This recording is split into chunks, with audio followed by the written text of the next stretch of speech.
সাধারণভাবে সবাই জানেন আল্লাহ আজ্জা জাল্লা আদম আলাইহিসসালামকে সৃষ্টি করেন, এরপর তিনি আদমকে সেজদা করার জন্য ফেরেশতাদের আদেশ দান করেন। সবাই এটা মেনে নিয়েছিল, কিন্তু ইবলিস অমান্য করেছিল। এটা এই ঘটনার সহজ একটি বিবরণ। অধিকাংশ মানুষ এর সাথে পরিচিত, কিন্তু কোরআনের এমন কিছু গুরুত্বপূর্ণ বিস্তারিত বিবরণও এসেছে যা বাদ পড়ে যায় যখন আপনি ঘটনাটি নিয়ে এভাবে সংক্ষেপে চিন্তা করেন। আল্লাহ আজ্জা জাল্লা সর্বপ্রথম ঘোষণা জারি করেন, আর আমরা বুঝতে পারি সে সময় তাদের মাঝে ইবলিসও এর অন্তর্ভুক্ত ছিল। ইন্নী খালিকুম বাশারুম মিন তিন, আমি মানুষ সৃষ্টি করতে যাচ্ছি মাটি থেকে বা কাদা থেকে। আল্লাহ যখন এই ঘোষণা দিচ্ছেন তখন তিনি আদমকে সৃষ্টি করেননি। আদম আলাইহিসসালামকে এখনও সৃষ্টি করা হয়নি, কিন্তু ঘোষণা জারি করা হয়েছে যে আল্লাহ এটা করতে যাচ্ছেন। এটা হলো খালিকুম বাশারুম মিন তিন। এবং এরপর ফা ইজা, আরবিতে ইজা ব্যবহৃত হয় ভবিষ্যতে ঘটতে যাচ্ছে এমন কিছু বোঝাতে। ফা ইজা সাওয়াইতুহু ওয়া নাফাখতু ফীহি মির রূহি, তাকে যখন আমি ভারসাম্যপূর্ণ করে তুলব এবং তার ভিতরে আমার রূহ ফুঁকে দেব। এগুলোর কোনো কিছুই এখনো ঘটেনি, সামনে ঘটতে যাচ্ছে। এরপর তিনি বললেন ফাকউ লাহু সাজিদিন, তখন তোমরা তার উদ্দেশ্যে সিজদাবনত হয়ে যাও। অনেক বছর আগে একজন প্রখ্যাত আলেমের সাথে আমার লাম নিয়ে আলোচনা হয়েছিল। আমি অবাক হয়েছি যে কয়েক মাস আগে তিনি আমার কথার সাথে একমত হয়েছেন। এটা নিয়ে একটু পরে কথা বলবো, কিন্তু সবার আগে আমি চাই আপনারা এই আলোচনার প্রথম অংশের প্রতি মনোনিবেশ করুন। আল্লাহ বর্ণনা করছেন তিনি আমাদের পিতাকে সৃষ্টি করতে যাচ্ছেন এবং আমাদের সৃষ্টি করার জন্য যে প্রক্রিয়া অবলম্বন করতে যাচ্ছেন তার বর্ণনাও তিনি দিয়েছেন। তিনি বলেছেন সবার আগে আমি তাকে ৩ থেকে তৈরি করব। এই পৃথিবীতে আমরাই একমাত্র সৃষ্টি নই যাদের ৩ থেকে সৃষ্টি করা হয়েছে। বস্তুত সকল প্রাণীকুল অথবা যত ধরনের প্রজাতি এই পৃথিবীতে বর্তমান আছে তার সবই ৩ থেকে সৃষ্টি করা হয়েছে। আমাদের এবং এই গ্রহে অবশিষ্ট অন্য সকল জীবের মাঝে এটা একটা কমন উপাদান। সমগ্র প্রাণী জগৎ, সকল পোকামাকড় সবাই ৩ থেকে এসেছে। আচ্ছা, বুঝলাম, কিন্তু আল্লাহ এখন যাকে সৃষ্টি করতে যাচ্ছেন তার মাঝে অতিরিক্ত কিছু ব্যাপারও আছে আমাদের পিতার মাঝে এবং এর সাথে আমাদের মাঝেও। এই সৃষ্টিটি ৩ ছাড়াও আরও কিছু, তার মাঝে পাশবিক দিকের অস্তিত্ব ছাড়াও আরও কিছু আছে। প্রসঙ্গত আমাদের এবং পশুদের মাঝে কমন কিছু ব্যাপার রয়েছে। পশু খাদ্য সন্ধান করে এবং আশ্রয় খোঁজে। আমরাও খাদ্য কেনার জন্য মুদি দোকানে যাই, আমরা রেস্টুরেন্টে যাই খাদ্যের সন্ধানে, আমরা আশ্রয় খুঁজি। মূলত এই 2টি প্রধান কারণেই আমরা পড়ালেখা শিখি, চাকরি খুঁজি বা ব্যবসা শুরু করি। দিন শেষে এগুলোর মূল প্রেরণা হলো খাদ্য এবং বাসস্থান। ফ্রিজে খাবার আছে তো? যে বাড়িতে বাস করছেন তা বসবাস করার জায়গা হিসেবে ঠিক আছে তো? বিদ্যুৎ বিল পরিশোধ করতে পারছি তো? কলে পানি আছে তো? আমি যা বলতে চাচ্ছি, খাদ্য সংগ্রহ এবং বাসস্থান নির্মাণের ক্ষেত্রে আমরা অন্যান্য প্রাণী জগতের চেয়ে অনেক বেশি দক্ষ। কিন্তু দিন শেষে এগুলো একই ধরনের মৌলিক কাজ। তারাও জন্মদান করে, তাদেরও বাচ্চা কাচ্চা আছে, তাদের প্রজাতিও জন্মান্তরে চলতে থাকে, মানব জাতিও একই কাজ করে। তো এ অর্থে জীবন চালিয়ে যাওয়ার দৃষ্টিতে আমরা আসলে প্রাণী জগৎ থেকে অতটা আলাদা কিছু নই। এবং অন্য আরও প্রজাতি যা করে, আমরা বাড়ি নির্মাণ করি, পাখি বাসা বানায়। আমরা রিজিকের সন্ধানে বাড়ি থেকে বেরিয়ে পড়ি, পাখিও তার রিজিকের সন্ধানে বাসা থেকে বেরিয়ে পড়ে। এরপর আল্লাহ আরও যোগ করেন কেন কাদামাটি থেকে নির্মিত এই সৃষ্টি পৃথিবীতে বর্তমান থাকা অন্য সকল সৃষ্টি থেকে আলাদা।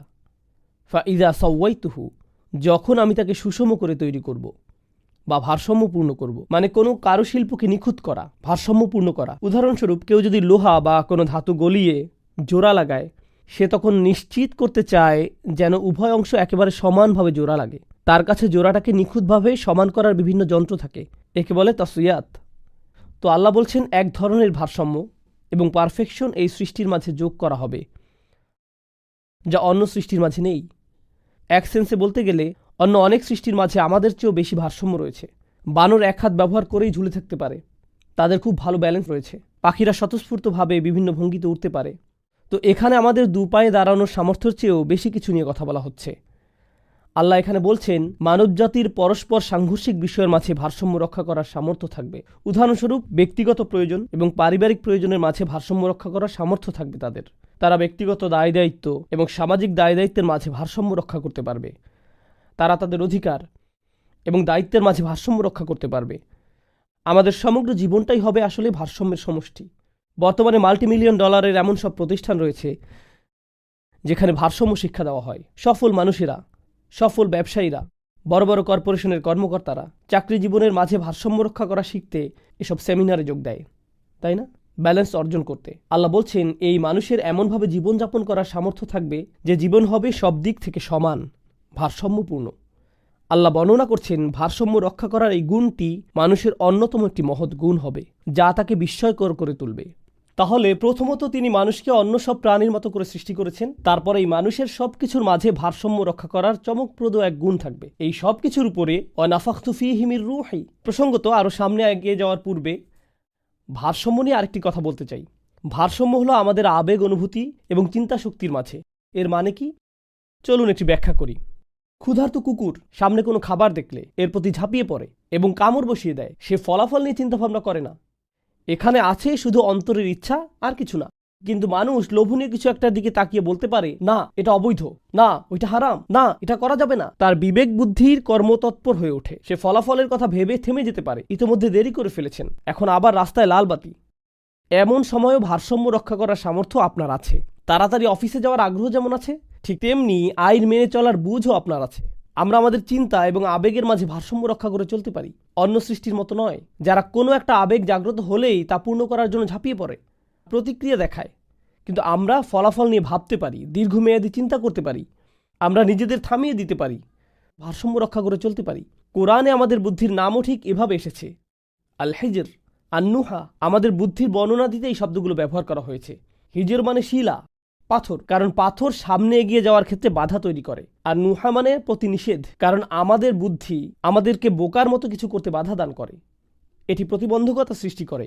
কখনো কখনো আপনি অতিরিক্ত আবেগতাড়িত হয়ে বোকার মতো কোনো সিদ্ধান্ত নিয়ে ফেলি, বা আমরা এমন কিছু বলে ফেলি যা আমাদের বলা উচিত না, বা এমন কিছু করে ফেলি যা করা উচিত না। আমরা আমাদের আবেগকে ভারসাম্যহীন হতে দিয়েছি। আল্লাহ আজ্জা জাল্লা এখানে বলছেন, এমন সব মুহূর্তে ভারসাম্য রক্ষা করার বিস্ময়কর সামর্থ্য মানুষের থাকবে। এরপর তিনি বলেন, অনাফাখতু ফীহি মির রূহি, আর তার ভিতরে আমার রূহ ফুঁকে দিব। অর্থাৎ রূহ যা আল্লাহ বিশেষভাবে ডিজাইন করেছেন এই মানুষের জন্য, বিশেষ আধ্যাত্মিক সম্পর্ক, বিশেষ জিনিস যা এই মানুষকে অনন্য উপায়ে মানুষকে আল্লাহর সাথে সম্পর্কযুক্ত করবে, অসাধারণ শক্তিশালী উপায়ে। আর এই জিনিসটাই মানুষের ভেতরে থাকবে। তো এই রূহ মানুষের ভেতরে থাকবে, অন্যান্য প্রজাতি বা প্রাণীর মতো নয়। বিশেষ ধরনের এক আধ্যাত্মিক আলো মানুষের ভিতরে থাকবে। সুতরাং মানুষকে সৃষ্টি করা হয়েছে তিনটি জিনিসের সমন্বয়ে। তাকে মাটি থেকে তৈরি করা হয়েছে, তাকে ভারসাম্য সহ তৈরি করা হয়েছে, এবং তাকে রূহ দিয়ে সৃষ্টি করা হয়েছে। তিনটি উপাদান আল্লাহ বর্ণনা করেছেন এই আয়াতে। আর তিনি ফেরেশতাদের এগুলো জানিয়ে দিয়েছেন যে এই তিনটি অংশ মানুষকে বিস্ময়কর করে তুলবে। ফাকউ লাহু সাজিদিন, তখন তোমরা সিজদাবনত হয়ে যাও। আল কোরআনে যদি সিজদার উল্লেখ নিয়ে অধ্যয়ন করেন, সমগ্র কোরআনে যদি অনুসন্ধান চালান যে কোথায় আল্লাহ সিজদা নিয়ে কথা বলেছেন, সিজদা নিয়ে কথা বলেছেন তখন যখন বিস্ময়কর কিছু ঘটে, যখন কোনো মিরাকল ঘটে, যখন জাদুকরেরা দেখলো যে মূসা আলাইহিস সালামের লাঠি সাপে পরিণত হয়ে গেল এবং খেয়ে ফেলল। মা ইয়াফিকুন, তারা যা কিছু বানিয়েছিল তার সব কিছু তারা নিজেদের আর থামিয়ে রাখতে পারেনি, তারা সিজদায় অবনত হয়ে গেল। যখন খ্রিস্টানরা রাসূল সাল্লাল্লাহু আলাইহি সাল্লামের সাথে সাক্ষাৎ করতে এলো, তারা কোরআনের তিলাওয়াত শুনল। তারা আয়ুনুহুম তাফিদু মিনাদ দামঈ, তুমি দেখবে তাদের চোখ অশ্রুতে ভেসে যাচ্ছে। ইয়াখিরুনা লিল আযকানি সুজদা, তখন তারা সিজদায় লুটিয়ে পড়ে, কারণ তারা কোরআনের অলৌকিকতায় এতটাই অভিভূত হয়ে পড়েছিল। রাসূল সাল্লাল্লাহু আলাইহি সাল্লামের সিরাতও একটি ঘটনা আছে। কাফিররা শুনছিল, তারা কোরআনে বিশ্বাস করে না, তবুও তারা শুনছিল। আনজারতুকুম সাইকাতান মিসলা সাইকাতি আদ ওয়া সামুদ, যখন আয়াত অবতীর্ণ হলো, আমি তোমাদের বজ্রপাতে ধ্বংস হওয়ার সতর্ক করছি, আদ সামুদ জাতির নিকট আসা বজ্রপাতের ন্যায়। তারা নিজেদের থামিয়ে রাখতে পারেনি, তারা সিজদায় লুটিয়ে পড়ে। কোরআন বারবার বর্ণনা করছে, যখন বিহবল কিছু ঘটে, যখন অবিশ্বাস্য কিছু ঘটে যা আল্লাহ ঘটান আর যা কেবল আল্লাহর পক্ষেই ঘটানো সম্ভব, তখন মানুষ আল্লাহর শক্তিমত্তাকে এতটাই উপলব্ধি করে যে তাদের উভয় হাঁটু ভাঁজ হয়ে যায়, অহংকার ধূলিসাৎ হয়ে যায়। আর এই কপাল যা আমাদের অহমিকা বহন করে, মাটিতে লুটিয়ে পড়ে। ঐতিহাসিকভাবে সকল সংস্কৃতিতে এই কপাল হলো দাম্ভিকতার জায়গা। এজন্য রাজারা কপালে মুকুট পরেন, কবজিতে না। এখনকার সময় অবশ্য মানুষ উচ্চ স্ট্যাটাসের চিহ্ন হিসেবে হাতে দামি ঘড়ি পরে, কিন্তু ঐতিহাসিকভাবে সকল সংস্কৃতিতে অহংকার প্রকাশের স্থান কোনটি? কপাল। যা কপালে পরা হয়, পাগড়ি কপালে পরা হয়, মুকুট কপালে পরা হয়, এর মাধ্যমে আপনার পদমর্যাদা প্রকাশ পায়। আজকের দুনিয়াতেও এমন কিছু দেশ আছে যেখানে নির্দিষ্ট ধরনের পাগড়ি আছে যেটা শুধু স্থানীয়দের জন্য নির্ধারিত। আপনি যদি পরেন, ঝামেলায় পড়ে যাবেন। আপনি অন্য রঙেরটা পরতে পারবেন, কিন্তু তাদের রঙেরটা পরতে পারবেন না। এটা তাদের রং। এই কপাল আমাদের গৌরব প্রকাশের স্থান, আমাদের সামাজিক পদমর্যাদা প্রদর্শনের স্থান। এই সমস্ত কিছু মাটি হয়ে যায় যখন আপনি আল্লাহর ক্ষমতা উপলব্ধি করতে পারেন, তখন সাথে সাথে সিজদায় লুটিয়ে পড়েন। কোরআন এই ব্যাপারটাই বারবার তুলে ধরেছে। আল্লাহ এখানে সমস্ত ফেরেশতাদের নিকট দাবি জানাচ্ছেন। ফেরেশতাদের একটা ব্যাপার মনে রাখা গুরুত্বপূর্ণ, ফেরেশতারা যে শুধু দৃশ্যমান বাস্তবতা দেখতে পায় তাই নয়, তারা তো অদৃশ্য জগতের এক সৃষ্টি, যা আমাদের নিকট অদৃশ্য, যেমন আল্লাহর আরশ, আমাদের নিকট যা অদৃশ্য যেমন জিন জাতি, আমাদের নিকট যা অদৃশ্য যেমন মহাবিশ্বের গোপন বিষয়। এর অনেক কিছুই ফেরেশতারা দেখতে পান। তারা আকাশগুলোর ভেতর দিয়ে ভ্রমণ করেন। তো আমরা হয়তো একটি পর্বত দেখে চমৎকৃত হয়ে যাই, বা সমুদ্র দেখে, বা ঝর্ণা দেখে দৃশ্যমান জগৎ আমাদের অভিভূত করে ফেলে। কেউ যখন মহাবিশ্ব নিয়ে অধ্যয়ন করে আর ইলেকট্রন মাইক্রোস্কোপ দিয়ে দেখে, তারা দৃশ্যমান মহাবিশ্বের বিশালতা দেখে হতভম্ব হয়ে যায়। ভাবতে পারেন, দৃশ্যমান মহাবিশ্বের সাথে সাথে যারা অদৃশ্য জগৎও দেখছেন, আল্লাহ যা করেন তা দেখে কতটা অভিভূত তারা। উপরন্তু তারা আল্লাহর সাথে যোগাযোগ করতে পারেন। আল্লাহ সরাসরি ফেরেশতাদের সাথে কথা বলেন। তাদের আল্লাহর সাথে উভয় দিক থেকে যোগাযোগ আছে। আর আল্লাহ তাদেরকে বলছেন, এই সৃষ্টিটি এতই বিস্ময়কর যে সুবিশাল মহাবিশ্ব তিনি সৃষ্টি করেছেন, যত কিছু তিনি রেখেছেন, এই অত্যাশ্চর্য দৃশ্যমান এবং অদৃশ্য কাউন, তিনি বলছেন এই সব কিছুর মাঝে এই একটি সৃষ্টি এতই শক্তিশালী যে তোমাদের প্রত্যেকেরই বিস্ময় অভিভূত হয়ে যাওয়া উচিত তিনি যেভাবে আদমকে সৃষ্টি করেছেন তা দেখে, যে তোমরা সিজদায় লুটিয়ে পড়ো। তোমাদের হতভম্ব হয়ে যাওয়া উচিত আল্লাহর এই অত্যাশ্চর্য সৃষ্টি দেখে, হতভম্ব হয়ে যাওয়া উচিত। এবং এর ফলে আল্লাহর সকল ফেরেশতা, ফাসাজাদাল মালাইকাতু কুল্লুহুম আজমাউন, তাদের সবাই একসাথে সিজদায় লুটিয়ে পড়ল। ব্যাপারটা হলো, যখন মূসা আলাইহিস সালামের লাঠি দিয়ে মিরাকল ঘটল, তখন কয়েকজন জাদুকর সিজদায় লুটিয়ে গেল। যখন কিছু মানুষ কোরআন শুনল, কিছু অবিশ্বাসী সিজদায় পড়ে গেল, বা কিছু খ্রিস্টান সিজদায় পড়ে গেল। আপনি কিছু মানুষের সিজদায় পড়ে যাওয়ার উল্লেখ পাবেন, কিন্তু এই ঘটনায় আপনি পাচ্ছেন আল্লাহ যত ফেরেশতা সৃষ্টি করেছেন সকলকে সিজদায় পড়ে যাওয়ার আদেশ দেওয়া হয়। কি বিশাল এক মিরাকল, কি বিস্ময়কর এক ব্যাপার ছিল আদম আলাইহিস সালামের সৃষ্টি। কতটা শক্তিশালী এই সৃষ্টি। যদি এটা নিয়ে গভীরভাবে ভেবে দেখেন, আবার বলছি, আদম আলাইহিস সালামকে এখনো সৃষ্টি করা হয়নি। এটা ছিল শুধু ঘোষণা। কেন তোমরা এতটা অবাক হয়ে পড়বে? কেন তোমরা এতটা বিস্ময়াভিভূত হয়ে পড়বে? কোন কারণে এই সিজদা? কেন তারা তাদের চেহারা নত করে দিবে? ঠিক এই তিনটা জিনিসের কারণে। ইন্নী খালিকুম বাশারুম মিন তিন ফাইযা সাওয়াইতুহু ওয়া নাফাখতু ফীহি মির রূহ। এরপর এসেছে ফা, এটি হলো ফা সাবাবিয়া, অর্থাৎ সেই জন্য বা সেই অনুসারে সিজদায় পড়ে যাওয়া। ফা এখানে সাবাবিয়া হতে পারে। এ মতে তোমরা তার সামনে সিজদায় পড়ে যাও। এখন এই ঘোষণাটি জারি করা হলো। আমরা জানি ইবলিশও ঘোষণাটি শুনল। সে যদি এই ঘোষণা শুনে থাকে, সেও জানে আদমকে সৃষ্টি করা হয়েছে তিনটি জিনিসের সমন্বয়ে। আমি বারবার তিনটি জিনিসের কথা উল্লেখ করছি, কারণ যেন এটা আপনাদের মাথায় একেবারে বদ্ধমূল হয়ে যায়। তিনটি জিনিস। আর আমরা জানি আল্লাহ আমাদের বলছেন, যখন সে সিজদা করতে অস্বীকৃতি জানালো, সে আল্লাহর দিকে ফিরে এভাবে বলেনি, খলাকতানি মিন নারিন ওয়া খলাকতাহু মিন তিনিন ওয়া সাওয়াইতাহু ওয়া নাফাখতা ফীহি মির রূহিকা। সে এটা বলেনি। সে শুধু বলেছিল, আপনি আমাকে আগুন থেকে সৃষ্টি করেছেন, তাকে কাদা থেকে সৃষ্টি করেছেন। এটা শুধু তিনটা বিষয়ের একটা মাত্র। আরও দুইটি জিনিস তো বাকি আছে। সে বাকি দুইটা সম্পর্কেও সে জানতো। সে তাসবিয়াহ তথা মানুষের ভারসাম্য সম্পর্কে জানতো। সে মানুষের ভেতরে ফুঁকে দেওয়া রূহ সম্পর্কেও জানতো। কিন্তু ইবলিস আল্লাহর নিকট অভিযোগ করার সময় এমনভাবে অভিযোগ করলো যেন বাকি দুইটা সম্পর্কে সে অজ্ঞ। কিন্তু সে জানে, তার পূর্ণ জ্ঞান ছিল। এই গুরুত্বপূর্ণ বিষয়টা আমি এই সংক্ষিপ্ত খুতবায় তুলে ধরতে চাই। তো আদম আলাইহিস সালামের ঘটনায় শত শত শিক্ষা রয়েছে, কিন্তু আশা করছি আমি এই একটি শিক্ষা ব্যাখ্যা করার ক্ষেত্রে কিছুটা ন্যায় বিচার করতে পারবো। আমি চাই এই শিক্ষাটা আপনারা আজ নিয়ে যাবেন। আর তা হলো, বাকি দুইটি বিষয় অস্বীকার করার কারণ হলো, সে যদি অবশিষ্ট দুইটি বিষয় স্বীকার করে নেয়, তাহলে তাকে স্বীকার করতে হবে মানুষ আসলে আল্লাহর এক বিস্ময়কর সৃষ্টি। কিন্তু সে যদি শুধু কাদার কথা স্বীকার করে, সে যদি শুধু মাটির কথা স্বীকার করে, তাহলে আদম এবং একটি ঘোড়ার মাঝে আর কি পার্থক্য আছে? আদম এবং একটি গরু বা বানরের মাঝে কি আর এমন পার্থক্য আছে? তারা আহার করে, সেও আহার করে। তারা আশ্রয় খোঁজে, সেও আশ্রয় খোঁজে। তারও বাচ্চা কাচ্চা আছে। সে শুধু একজন আরও উন্নত এক প্রাণী, এটাই সব। সে দুই পায়ে দাঁড়াতে পারে, তো কি হয়েছে? এটা আর বড় কিছু নয়। সে শুধু আরও বিকশিত এক প্রজাতি। তার মাঝে অতিরিক্ত আর কিছু নেই। তার মাঝে বৃহত্তর অস্তিত্বের কিছু নেই। অতএব ইবলিশ ইচ্ছা করেই আমাদের অস্তিত্বের দুইটি গুরুত্বপূর্ণ উপাদানকে অস্বীকার করে। তিনটার মধ্যে দুইটাকে সে জেনে শুনে অস্বীকার করে। সে যদি এই দুইটা স্বীকার করে নেয়, তাহলে আল্লাহর এই বিস্ময়কর সৃষ্টির শ্রেষ্ঠত্ব তাকে স্বীকার করে নিতে হবে। এখন সে মানব জাতিকে ঘৃণা করে।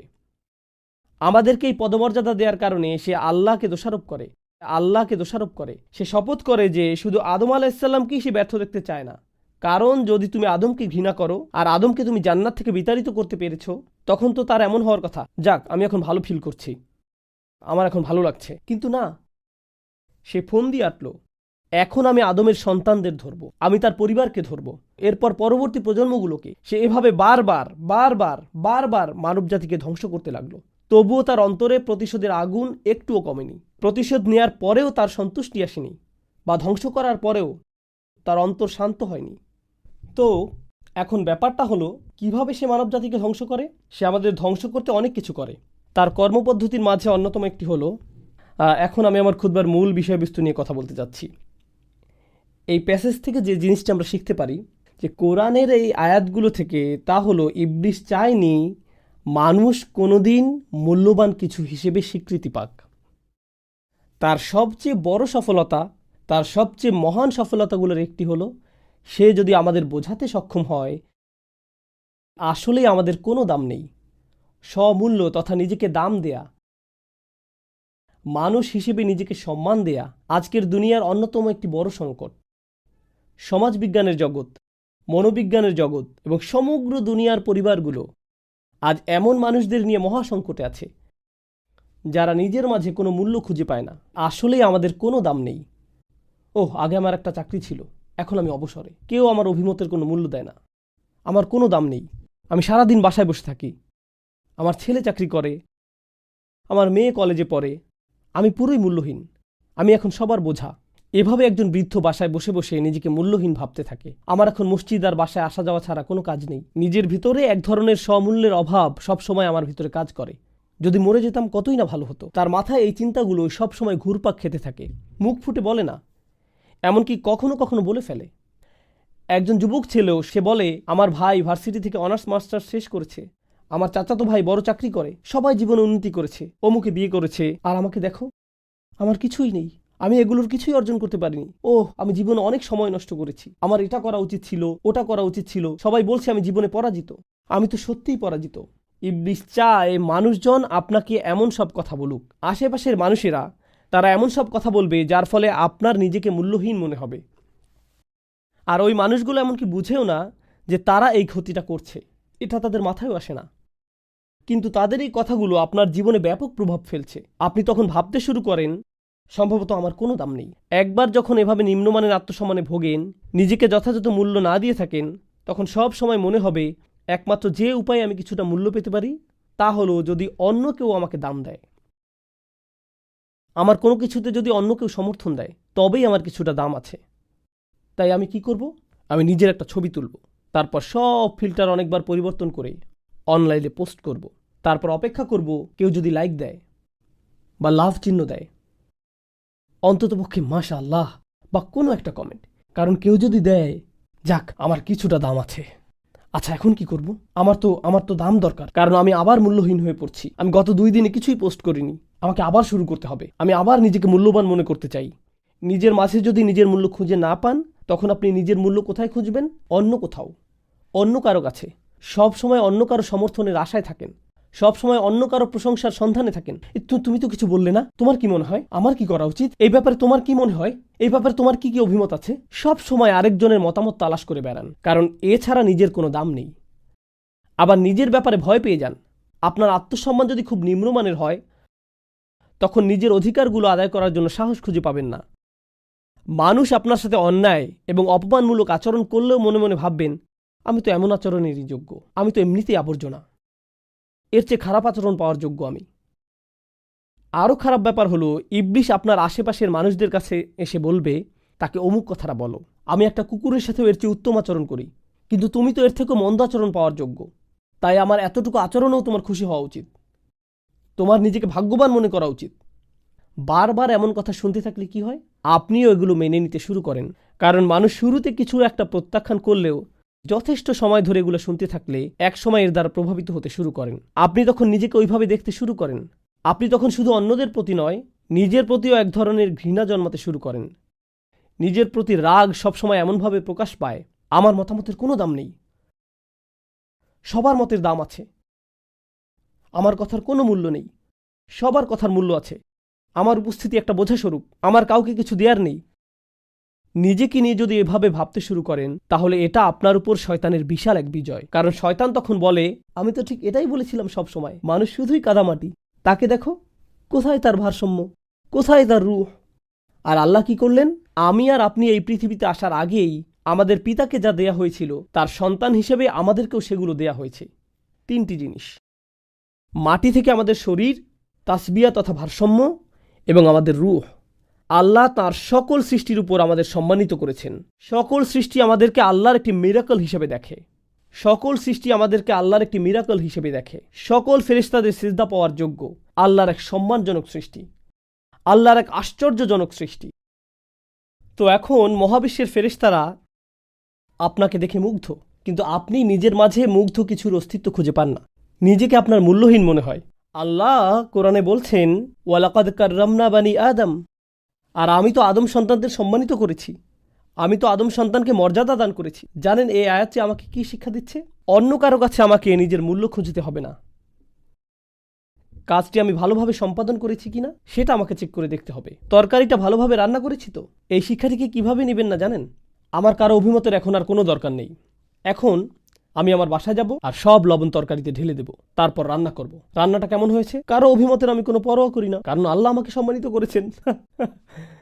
আমি এটা বলছি না, আমি কোনোভাবেই এই শিক্ষাটা দিচ্ছি না। আমাদের অবশ্যই পরস্পরের কাছ থেকে সংশোধন দরকার।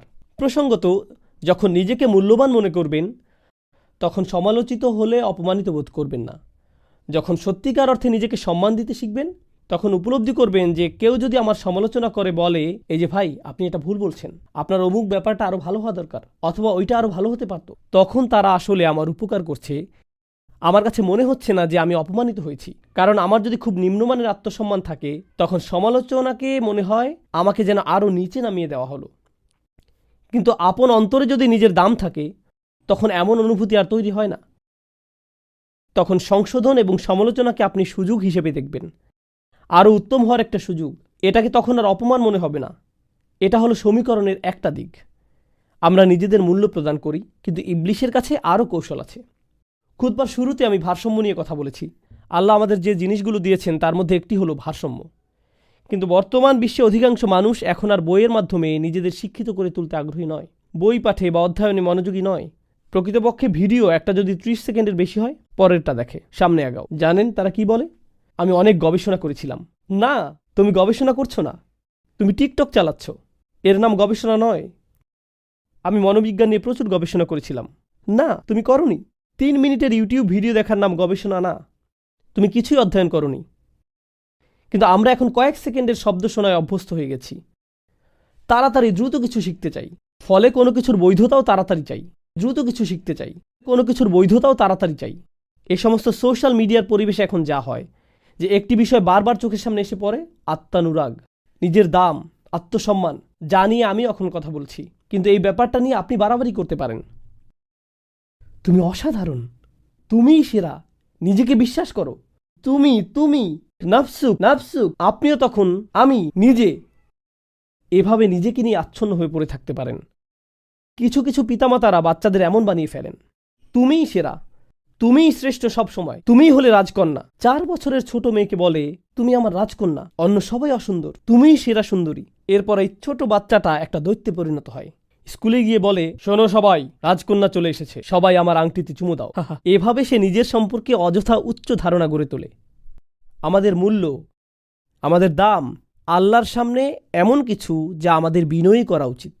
আল্লাহ আমাকে এত উচ্চ পদমর্যাদা দান করেছেন, আমার উচিত এই পদমর্যাদাকে কাজে নিয়োগ করা। আপনাদের নিকট একটি উপমা উপস্থাপন করছি। কল্পনা করুন, নিজের উপর কোনো আস্থা ছিল না আপনার, আপনাকে অতটা যোগ্য মনে করেননি, কিন্তু তবু একটা চাকরির জন্য আবেদন করলেন। এমনিতেই আবেদন করলেন, মনে মনে বলছেন, আমি নিশ্চিত ওরা আমাকে নিবে না। কিন্তু ওদের কাছ থেকে একটা কল এলো, ওরা আপনাকে নির্বাহী পদে নিয়োগ দিতে চায়, অনেক উপরের পদে। আপনি তো নিজের সম্পর্কে জানেন, আমি এই চাকরির জন্য মোটেই যোগ্য না। কিন্তু যাই হোক, ওই পদে আপনার নিয়োগ হয়ে গেল। আমি চাই আপনারা এটা নিয়ে চিন্তা করুন। আমি নিজেও চিন্তা করতে চাই। আমার মাথায় তখন কোন চিন্তাগুলো ঘুরপাক খাচ্ছে? আমি কি ভাবছি?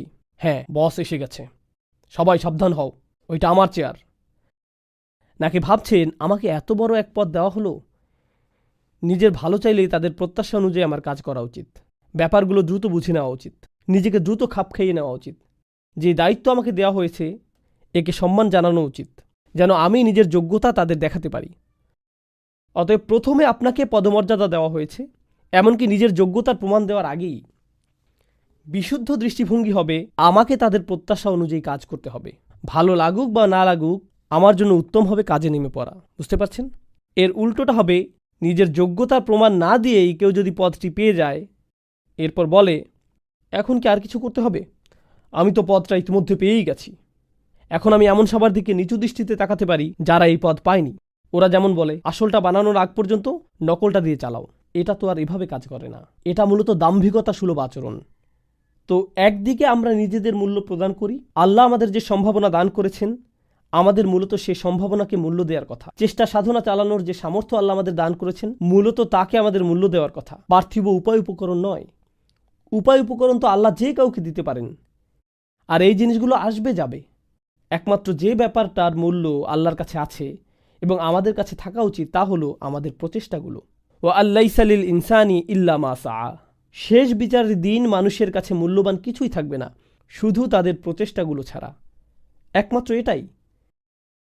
এজন্য ভারসাম্য স্থাপন করতে হবে আত্মবিশ্বাস এবং বিনম্রতার মাঝে। কারণ নিজেকে অতিরিক্ত মূল্যবান মনে করলে তা দাম্ভিকতায় পরিণত হতে পারে, আর অতিরিক্ত বিনম্র হলে ভাবতে শুরু করবেন আমি কেউ না, কিছুই না। আপনাদের এমন একটি উদাহরণ দিচ্ছি যেটা আমি ইসলামী পরিমণ্ডলে দেখেছি।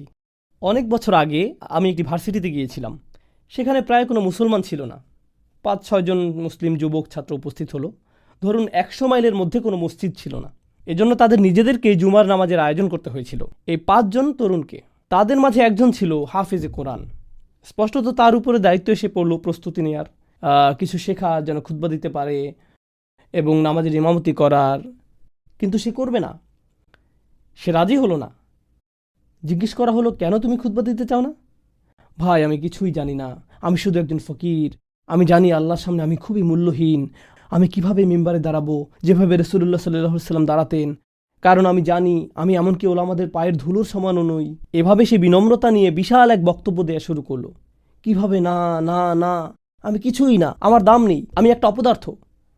আমি বললাম আমি জানি তুমি একটা অপদার্থ, কিন্তু তবুও ব্যাপারটা হলো তুমি যদি এটা না করো, এই ছেলে ইংরেজিতে নামাজের ইমামতি শুরু করবে।